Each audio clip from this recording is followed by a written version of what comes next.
नमस्कार, मैं हूं आपके साथ योगिता बाजपेयी। आप देख रहे हैं गुड मॉर्निंग छत्तीसगढ़ और इस बुलेटिन में देखेंगे छत्तीसगढ़ की बड़ी खबरें। लेकिन उससे पहले एक नजर आज की हेडलाइंस पर। रायपुर दौरे पर बीजेपी प्रदेश प्रभारी ओम माथुर आज मंत्री विधायकों और पदाधिकारियों की लेंगे बैठक। सीएम साहेब भी लेंगे शामिल। लोकसभा चुनाव की तैयारियों पर होगा मंथन। रायपुर में पूर्व मंत्री शिव डहरिया के बंगले से लाखों का सामान गायब। स्वास्थ्य मंत्री श्याम बिहारी जायसवाल का आरोप, डहरिया के जाने के साथ ही कई सामान हुआ गायब, करवाएंगे जांच। दिल्ली के गणतंत्र दिवस परेड में शामिल होंगी छत्तीसगढ़ की आदिम जनसंसद की झांकी। 28 राज्यों के प्रतियोगिता के बाद चयन, सीएम विष्णुदेव साय ने दी बधाई। और आज से छत्तीसगढ़ में रणजी ट्रॉफी 2024 की शुरुआत। रायपुर में खेले जाएंगे एक साथ 19 मैच। असम और छत्तीसगढ़ के बीच होगा पहला मुकाबला। असम की टीम ने की प्रैक्टिस। जम्मू कश्मीर के शोपिया में सुरक्षा बल और आतंकियों के बीच मुठभेड़। जवानों ने 2 आतंकियों को घेरा। इलाके में सीआरपीएफ का तलाशी अभियान जारी।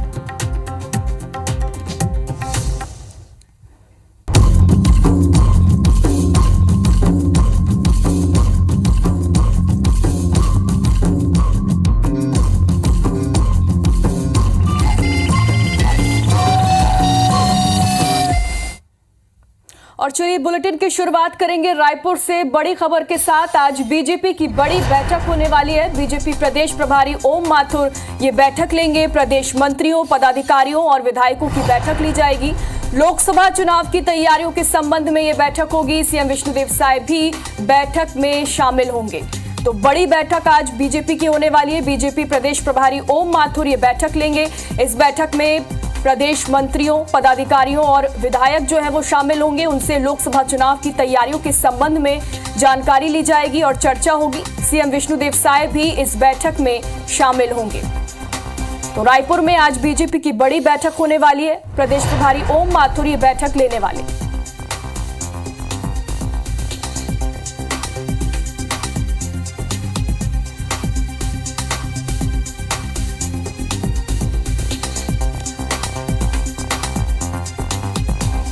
ज्यादा जानकारी के लिए हमारे सहयोगी स्टार जैन हमारे साथ लाइव जुड़ गए।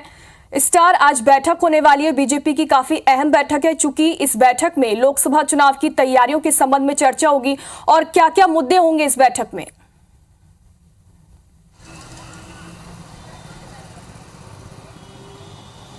देखिए, यदि देखा जाए तो मंत्रिमंडल बनने के बाद और विभाग देने के बाद ये पहली बैठक है संगठनात्मक रूप से बीजेपी की।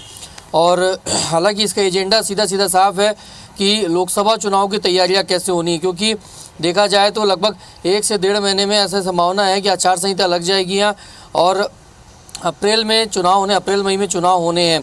तो उस लिहाज से समय काफ़ी कम बचा और काफ़ी बड़ा चुनाव है लोकसभा का। और बीजेपी चाहेगी कि इस बार 11 की 11 सीट उनके पास रहे, क्योंकि देखा गया है कि अब तक 10 सीट या 9 सीट ज़्यादातर बीजेपी के पास रही, लेकिन 1 या 2 सीट कांग्रेस के पास जाती है। लेकिन जिस प्रकार का मैंडेट हाल ही में वो विधानसभा चुनाव में मिला है बीजेपी को और सरकार बीजेपी की बनी है, और उसके बाद बीजेपी चाहेगी कि पूरी की पूरी 11 सीट जो है वो बीजेपी के खाते में आए। और इसी के मद्देनज़र ये बैठक हो गया।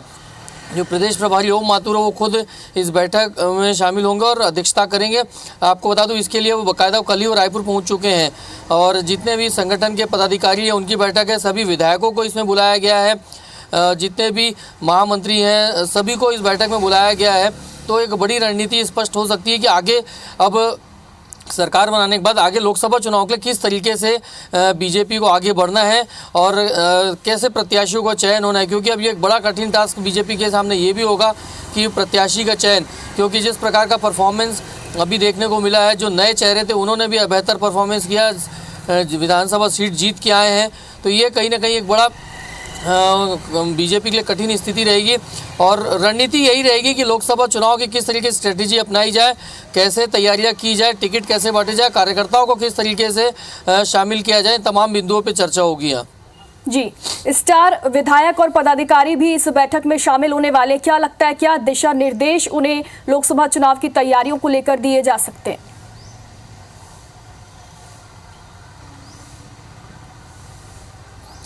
देखिए, विधायकों को सीधा सीधा यही निर्देश रहेगा कि अब चूंकि फिलहाल सत्ता सरकार में बन गई है छत्तीसगढ़ में और कैबिनेट भी बन गया, लेकिन सामने लोकसभा चुनाव है, इसलिए मुझे लगता है कि एक फीडबैक दिए जाने के बाद सभी विधायकों को अपने अपने क्षेत्र में रहने के लिए निर्देश दे दिए जाएंगे और वहाँ पर रहकर पार्टी के लिए काम करना है, संगठन को और मजबूत करना है, कार्यकर्ताओं को रिचार्ज करना है, साथ ही साथ मतदाताओं तक पहुँच बनाई रखे जाए।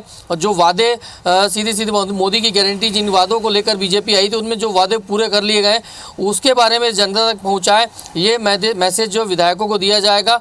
और साथ ही साथ जो पदाधिकारी हैं संगठन में जिन लोगों को शामिल किया गया है उनपे भी बातचीत करके यदि कुछ लोगों को उसमें चुनाव लड़ाना है या कुछ नई जिम्मेदारी देनी है तो हो सकता है कि संगठन में भी कुछ फेरबदल किए जाएं और तमाम बिंदुओं पर चर्चा होगी। कुल मिलाकर ये है कि स्ट्रेटेजी अपनाई जाएगी लोकसभा चुनाव को लेकर, सबको अलग अलग टास्क दिए जाएंगे ताकि जो फोकस है बीजेपी का छत्तीसगढ़ की 11 सीटें, उस पर पूरी की 11 सीटें इस बार बीजेपी जीते यहाँ पर। बिल्कुल स्टार, चूंकि बेहद कम समय बचा हुआ है और यही वजह है कि लगातार बीजेपी बैठकें ले रही। बहुत बहुत शुक्रिया तमाम जानकारी की। और इधर निर्वाचन आयोग ने लोकसभा चुनाव की तैयारियां शुरू कर दी हैं। कल मतदाता सूची का प्रारंभिक प्रकाशन होगा। 6 से 22 जनवरी तक दावा आपत्ति की जा सकती है। 13 और 14 जनवरी को विशेष अभियान चलाया जाएगा और बता दें कि 2 फरवरी तक दावा आपत्ति का निराकरण करना होगा। 6 फरवरी तक सभी डेटा को अपडेट करना होगा और 8 फरवरी को मतदाता सूची का अंतिम प्रकाशन होगा। तो एक तरफ जहां राजनीतिक दल जो है वो लोकसभा चुनाव की तैयारियों में जुटे हुए हैं, वहीं दूसरी तरफ निर्वाचन आयोग जो है वो भी अपनी तैयारियों में जुटा हुआ है। 2 फरवरी तक दावा आपत्ति का निराकरण करना होगा। निर्वाचन आयोग ने ये जानकारी दी है और इसके साथ ही साथ लोकसभा चुनाव की तैयारियां जो हैं वो व्यापक पैमाने पर शुरू कर दी गई हैं। मतदाता सूची का जो प्रारंभिक प्रकाशन है वो कल से होगा और 2 फरवरी तक दावा आपत्ति किया जा सकता है।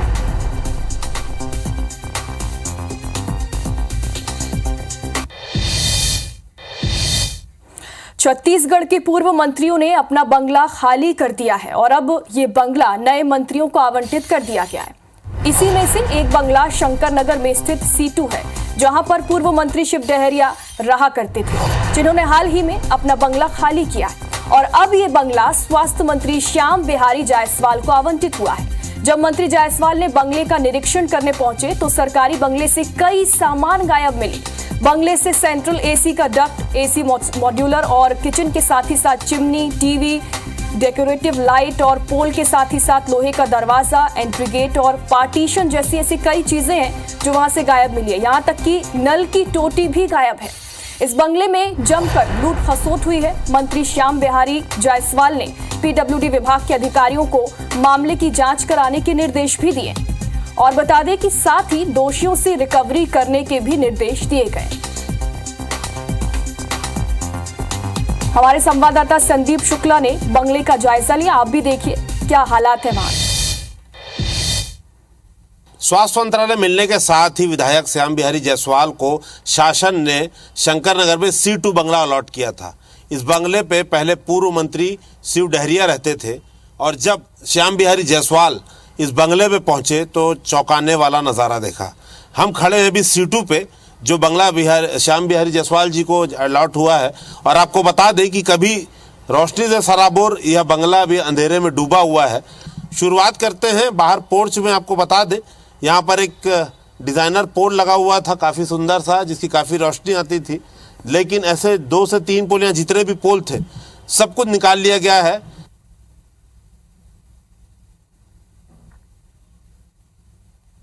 सबसे पहले एंट्री करेंगे तो हम बता दें कि पहले हम यहाँ पर आते थे, कवरेज के समय है, यहाँ पर बड़ा सा केबिन भी दिखाई देता था। यहाँ पर दरवाज़ा लगाया गया था, इस दरवाजे को उखाड़ दिया गया है। अंदर आएंगे तो आपको और भी चौंकाने वाला नज़ारा दिखेगा। जितना भी सेंट्रल AC सिस्टम था, सभी का जो एयर कंडीशन सिस्टम है वो उखाड़ लिया गया है। आप देखेंगे हम ये मेन हॉल पे खड़े हैं। ये हॉल का दो डक्ट लगे थे AC के, बड़े AC की मशीन लगी थी, उसे निकाल लिया गया है। यहाँ पर आप बता दें कि मॉड्यूलर किचन था, पूरा परिवार का खाना यही बनता था। रेफ्रिजरेटर है लेकिन मॉड्यूलर किचन पूरा गायब है। यहाँ पर जो जगह आप देख रहे हैं चिमनी, आप देखेंगे चिमनी यहाँ पर लगी हुई थी, चिमनी का निशान भी आप देख सकते हैं। वाटर फिल्टर था, पाइप काटा जा चुका है, इसे भी निकाला जा चुका है, और जो भी सैनिटरी सिस्टम या सिंक था वो तमाम यहां से गायब है।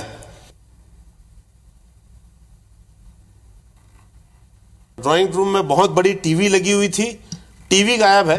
एयर कंडीशन सिस्टम यहां से निकाल लिया गया है। अंदर पहुंचते हैं, देखिए लगा हुआ कमरा है, यहां से भी जो है एसी जो है वो निकाल लिया गया है।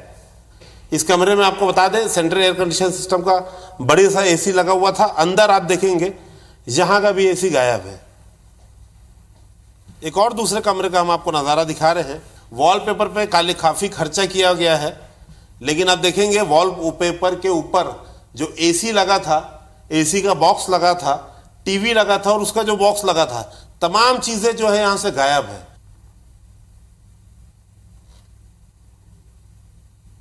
घर से लगा हुआ गार्डन एरिया, और जब हम यहां पहुंचे तो पहले बता दें, आप देखेंगे खाली कब्जा है। पहले यहां पर लोहे का बड़ा सा गेट था, यहाँ के कर्मचारी भी यही बता रहे हैं, लेकिन इस गेट को उखाड़ लिया गया है। साथ में एक डेकोरेटिव पोल था लाइट का, वो भी यहाँ से गायब है। और अंदर आप आएंगे तो पूरा ये आपको एरिया अंधेरे में डूबा हुआ मिलेगा, क्योंकि यहाँ भी यही नज़ारा देखने को आपको मिलेगा। जो पोल लगे हुए थे, डेकोरेटिव पोल जगह जगह, वो पूरे तरीके से उखाड़ लिए गए, कोई भी हिस्सा नहीं छोड़ा गया है।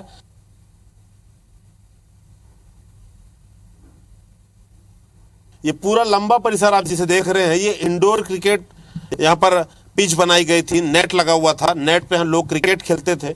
जो टूटे हुए आप देखेंगे सीमेंट के स्ट्रक्चर हैं, तो जाहिर सी बात है खंबे लगे हुए थे, लाइट के खंबे होंगे, नेट का जो सिस्टम था उसके खंबे होंगे, तो तमाम चीज़ें जो हैं वो उखाड़ लिया गया है। यहाँ से लोहे का गेट था एंट्री करने के लिए, उसे तक नहीं छोड़ा गया है। तो आरोप काफ़ी गंभीर लग रहे हैं। सामान जिसने भी उखाड़ा है, एक बात तो पक्की है कि सरकारी संपत्ति थी, सरकारी पैसे से सामान खरीदा हुआ था। इसका जवाब तो अब पीडब्ल्यूडी के अधिकारी या जांच के बाद ही मालूम चलेगा। कैमरामैन मुकेश सिंह के साथ संदीप शुक्ला, IBC 24 रायपुर। तो देखिए, आप हालात देख सकते हैं कि पूर्व मंत्री के बंगले में किस तरीके से यहां पर सामान चोरी कर लिया गया है। नल की टोटी भी गायब है और आशंका जताई जा रही है कि यहां पर लूट खसोट हुई है। हमारे जो सहयोगी हैं संदीप जायसवाल, उन्होंने श्याम बिहारी जायसवाल से बातचीत भी की है। इस सब पर उनका क्या कुछ कहना है, ये भी आप सुन लीजिए। मंत्री जायसवाल जी हमारे साथ हैं। आज आप गए थे बंगले का निरीक्षण करने के लिए, बहुत बुरी हालत पाई गई है, क्या कहेंगे पूरी घटनाक्रम पे, क्या स्थिति थी? देखिए, आज मुझे आवंटित C2 बंगला को देखने गया था। वहाँ देखने पर लगता है कि एक आध महीने हमको और लग जाएंगे। वहाँ ऐसा लग रहा है कि जैसे कोई लूट लिया हो। जहाँ भी देखेंगे वहाँ जो कांच लगे थे, कांच उखड़ गए हैं। जहाँ पे कोई सीनरी छोटा मोटा लगा हो तो नहीं निकल रहा है, तो पूरा दीवार को ही खोद के निकाल लिया गया है। और यहाँ तक कि किचन्स का ये बड़ा दुर्भाग्यजनक है कि किचन का जो टाइल्स है, मार्बल है, जो भी उसमें रहा होगा, प्लेटफार्म वगैरह, सिंक वगैरह, सब गायब है। मतलब इस प्रकार की दुर्दशा मैंने इतिहास में कभी नहीं दिया। यहाँ तक कि नल की टोटी तक गायब है। ये बहुत ही चिंतनीय विषय है। मैंने पीडब्ल्यूडी के अधिकारियों को बोला है कि उस बंगले में अगर पूर्व मंत्री जी ने अगर उनको विधिवत सौंप दिया हो तो, और जो भी पीडब्ल्यूडी के और उसके जो भी सामान रहे होंगे, उसमें से अधिकांश सामान चोरी हो चुके हैं। तो इस पे क्या जांच कराएंगे? क्योंकि अब ये भी खबर आ रही है कि कई और बंगले हैं, जहाँ से खबर हमने पता करी, तो और भी बंगले, वहाँ से भी कुछ सामान गायब है, जांच करवाएंगे इस पे रिकवरी? मैंने पीडब्ल्यूडी के अधिकारी जो वहाँ पे थे उनको बोल दिया है कि आप रजिस्टर मिलान करिए। यदि वहाँ से गायब है तो जो भी दोषी है उसके ऊपर आप कार्रवाई कराइए, FIR करवाइए, जांच करवाइए, रिकवरी कराइए, कुर्की कराइए। इस प्रकार का घटना बड़ा दुर्भाग्यजनक है, जिसने भी जानबूझकर किया है। मैं पूर्व मंत्री जी को नहीं कह रहा हूँ, अब उसमें अब किसका दोष है तो जांच के बाद ही आएगा, परंतु ये दुर्भाग्यजनक घटना है। तो आपने देखा, क्योंकि हमारी टीम भी वहाँ से आई है, नल की टोटी से लेकर AC, सेंट्रल AC सिस्टम, बिजली के खंभे तक निकाल लिए गए हैं। तो कहीं ना कहीं पूर्व मंत्री जो वहाँ रहते थे शिव डहरिया, उन पर सवाल उठना लाजमी है। फिलहाल मंत्री ने जांच के आदेश दे दिए हैं। कई और बंगलों से भी ऐसी सूचना आ रही है। देखते हैं कि जांच किस स्तर पे होती है और क्या निकल कर आता है सामने।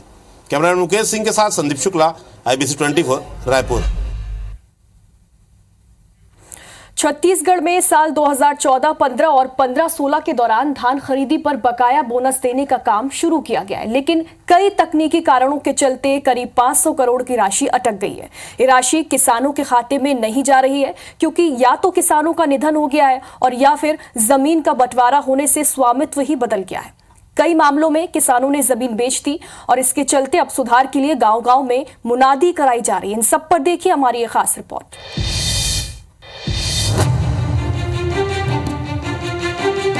छत्तीसगढ़ में बीजेपी सरकार के आते ही मोदी की गारंटी के तहत किसानों को धान के बकाया बोनस का भुगतान किया जा रहा है। साल 2014-15 में छत्तीसगढ़ के 11,77,000 किसानों ने अपना धान बेचा था, जिसके लिए 1893.13 करोड़ रुपए की राशि बतौर बोनस मिलनी थी। साल 2015-16 में 11,05,000 किसानों को दी जाने वाली 1778.77 करोड़ की बोनस राशि भी बकाया रह गई थी।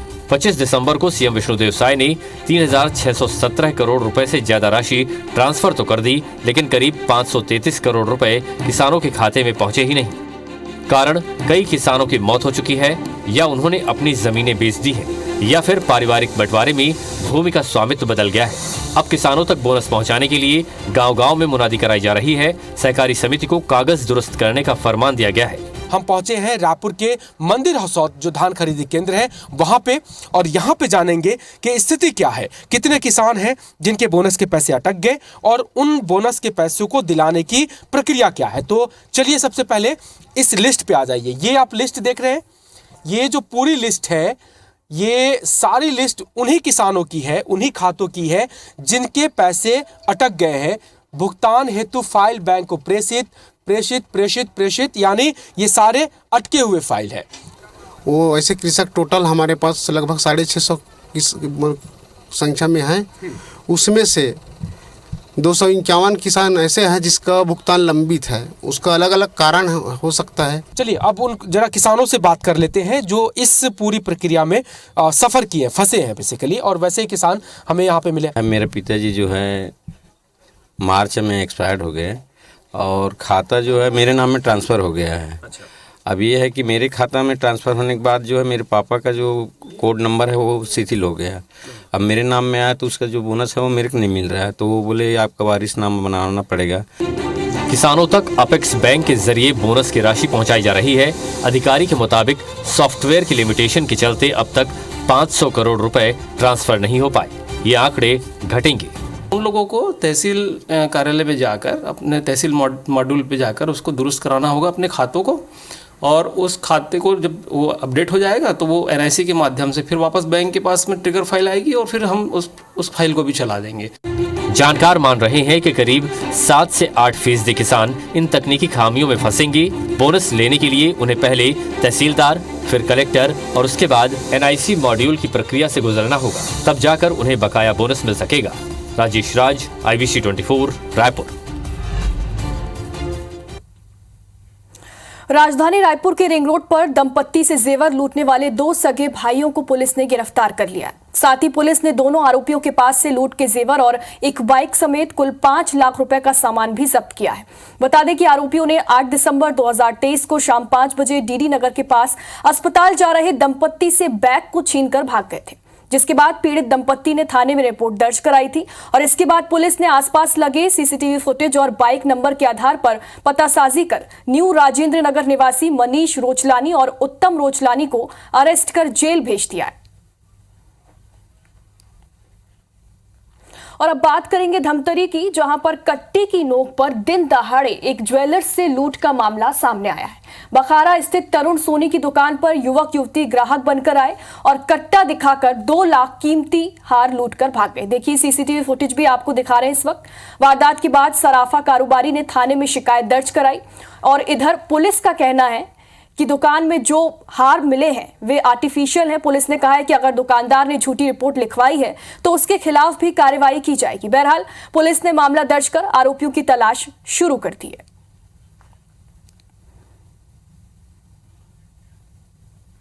और अब बात करेंगे दिल्ली की, जहां पर गणतंत्र दिवस परेड में छत्तीसगढ़ की झांकी भी दिखेगी। 26 जनवरी को कर्तव्य पथ पर होने वाली परेड के लिए छत्तीसगढ़ की झांकी को चुना गया है।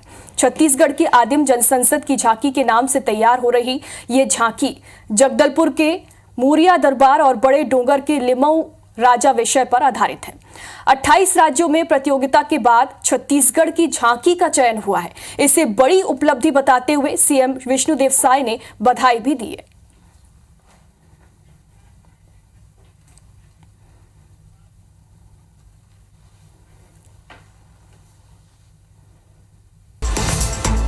सीएम डॉक्टर मोहन यादव आज सुबह 11 बजे भोपाल से जबलपुर जाएंगे। इसके बाद जबलपुर से रीवा के लिए रवाना होंगे। सीएम रीवा में जन आभार यात्रा में शामिल होंगे। नेता प्रतिपक्ष उमंग सिंघार का ट्वीट, ड्राइवर की औकात पूछने वाले कलेक्टर को हटाए जाने पर कहा, लोकतंत्र में जनता से उसकी औकात पूछने का अधिकार नौकरशाहों को नहीं है। इंदौर में हुई चाकूबाजी में युवक की मौत मामले में बजरंग दल के कार्यकर्ताओं ने पुलिस कमिश्नर कार्यालय पर धरना दिया। आरोपियों को जल्द पकड़ने की मांग की गई। विदिशा में रामकृष्ण मेमोरियल कॉलेज में छात्रों ने हंगामा किया। एडमिट कार्ड नहीं दिए जाने से छात्र गुस्सा हो गए। बीए मेडिकल फाइनल के स्टूडेंट का आज एग्जाम था। दमोह में धर्मांतरण मामले में ईसाई मिशनरी के बाल गृह में नाबालिग के साथ दुष्कर्म का मामला, सहायक संचालक महिला बाल विकास शालीन शर्मा निलंबित। इंदौर में निकाली जा रही प्रभात फेरी में चाकूबाजी हो गई, जिसमें युवक की मौत हो गई। अन्नपूर्णा पुलिस थाना मौके पर मौजूद रही, जांच में जुटी। जबलपुर में नए साल पर दो पक्षों में जमकर मारपीट हुई। पार्टी के दौरान दो पक्षों में विवाद हुआ। सोशल मीडिया में वायरल हो रहा है वीडियो। दतिया में ढाबा पर खाना खा रहे लोगों पर अज्ञात बदमाशों ने फायरिंग की, जिसमें 6 लोग घायल हुए। 3 की हालत गंभीर है, जिन्हें इलाज के लिए ग्वालियर रेफर किया गया। भिंड जिला अस्पताल में प्रसव पीड़ा के दौरान महिला की मौत हो गई। डिलीवरी से पहले मां बच्चे की मौत हो गई। परिजनों ने अस्पताल में हंगामा किया।